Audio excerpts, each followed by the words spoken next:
All right, let's talk some Tua here for a second. Hey, the Dolphins got a win. I plan on making a video about another very interesting thing, which is the way the Dolphins defense attacked the Ravens offense. We'll get more on that in a second. But, for now, I think let's talk Tua. Tua played well. It wasn't a crazy game. He wasn't asked to do a ton.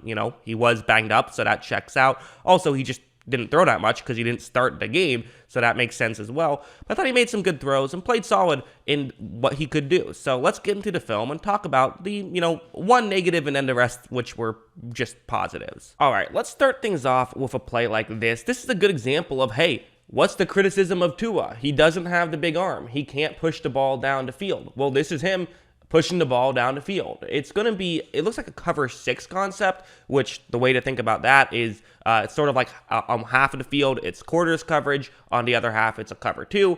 To, say it a little bit in more English, the way it works is you have one safety on one side of the field, and then towards the bottom of the screen, you'll have a safety and a corner kind of both taking up that side of the field. So one guy gets a quarter of the field, another guy gets a quarter of the field, a third guy gets half of the field. For Miami, the way this play works is you have a receiver who's going to run a deep route. Typically, that's just to try and push the corner and safety further deep. You don't know it's going to be this coverage, but push whoever's staying deep further deep. You have a tight end run over the middle. That's the guy you want to hit. However, right when this play starts, you notice the corner kind of stays further in. There was a check down, and he's paying attention to that. So you see how far in he is. This is going to make it tough to hit the tight end. Linebackers have stayed deep over the middle. It's going to be a difficult throw over there. However, there is good news down the field. You have, your guy who you thought was just going to mostly be running a setup route right here. That's Jalen Waddle, who, that's a guy you want to hit, going up one-on-one against a safety, and you see the safety, his entire back is turned away from where Waddle is going. So this is actually a really good situation. So I'm not sure if this is exactly how Miami drew it up, but you know what? Sometimes these things happen. Especially one, the safety trying to cover Waddle right here. That's 21, Brandon Stevens, not exactly their starter, so this is a good situation for Miami. But also watch this throw. It's a good throw. Everyone says, old noodle arm Tua. Well, that one was pretty good, I would say. Gets it down the field. It's not a cannon of an arm or anything, right? It's not like he's, Patrick Mahomes, but he gets the ball down the field and kind of, I always say, with the deep stuff, it's more important to be accurate than it is to have a big arm. Usually the big arm stuff really comes into play over the middle as opposed to deep down the field. If you want to talk negatives, this was probably the biggest negative you could talk about, but even this one is understandable. It's goal line situation. They're going to run a play action, have a tight end running over the middle. This kind of stuff can work out really well because obviously in a goal line situation, you really have to respect the running game. If you give it just a half second, that's going to be too much. You're going to get beat. So this is why play actions at the goal line tend to work so well. And look, right when this play begins, the tight end that Tua wants to throw to has the inside leverage, so getting it there makes a lot of sense. The one issue is just going to be Tua doesn't pick up that there's a linebacker here, which he probably should have. However, that's hard. Yes, the linebacker is there pre-snap, but you see him step in a little bit, and oftentimes you just lose him over the offensive line. It looks like Tua does have an angle where he could see him, but maybe not.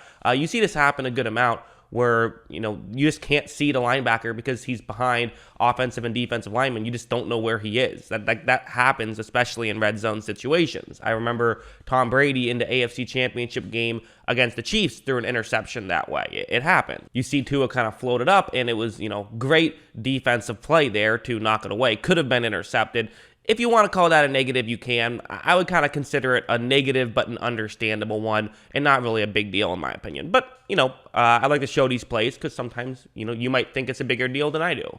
I found this play to be another really fascinating one. This is kind of a play where it'll really kind of show your test of how much do you like Tua. If you like Tua, you're going to say this is a great play. If you dislike Tua, you're going to say this is a horrible play.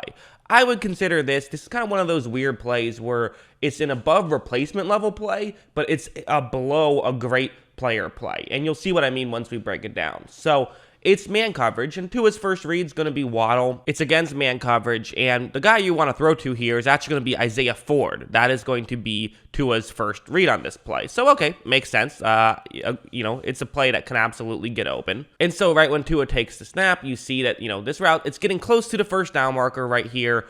Two things to note. One, there is a player who, while he's stumbling, is a bit more open. So it's kind of a tough situation. And honestly, I'm not entirely sure. Yeah, I sort of originally thought that Tua was throwing it to the underneath route. It's possible he was even throwing it to the deeper route, and he just didn't notice it because of the fact that the timing got thrown off with the stumble, and so he was actually trying to throw it further, but the other guy cut underneath Isaiah Ford and got it. But look, as you see, Tua does make the throw to Ford. Actually, on second thought, I'm like 99% sure he threw it to Ford because he was looking at Ford. So I believe that he was trying to get that ball to Isaiah Ford. And that's kind of one of those plays where had he, made a better read, perhaps he could have gotten a bigger gain and gotten the first down. This set up a 4th down and 1, which they were going to go for until a penalty happened. So you could argue that this is a bad play, but you could also, on the flip side, say, well, he made a really accurate throw, and a bad quarterback basically doesn't get any yards on that play. So that's why I say better than replacement level, but worse than like Tom Brady. And I do have to be honest, there were just some plays like this that were kind of simple. Like this one, it's going to be, it's a play action where you then are going to flip it to your tight end who's flashing to the top of the screen. It's against man coverage, and sometimes in these plays, guys just lose who they're supposed to cover. Watch, just no one picks up the tight end, and so you just have a ton of yards on the table right here because it was man coverage. There's just no one on him. This is one of those plays that just kind of works out. Tua flips it to him, and they are going to pick up a big gain on this one. So, good job by Tua of running the offense, but this was an easy play to make, and that did happen as well throughout this game. We should mention that as well, but hey, that's also kind of the life of a quarterback, is most of the plays are going to be just, can you do the simple stuff, and then there's the, 20% of plays that you have to do something else, and that's where we really determine who's a good quarterback and who isn't. So yeah, as a whole, hey, for the Dolphins, it's a good win for you. Listen, the Dolphins have had a disappointing season. There's no denying that. Dolphins fans had much higher hopes than what has ended up happening for the poor Miami Dolphins fans. However, Tua's playing well, and if you get a franchise quarterback out of this season, it's still a good season, even though obviously you had hopes for playoffs and stuff like that.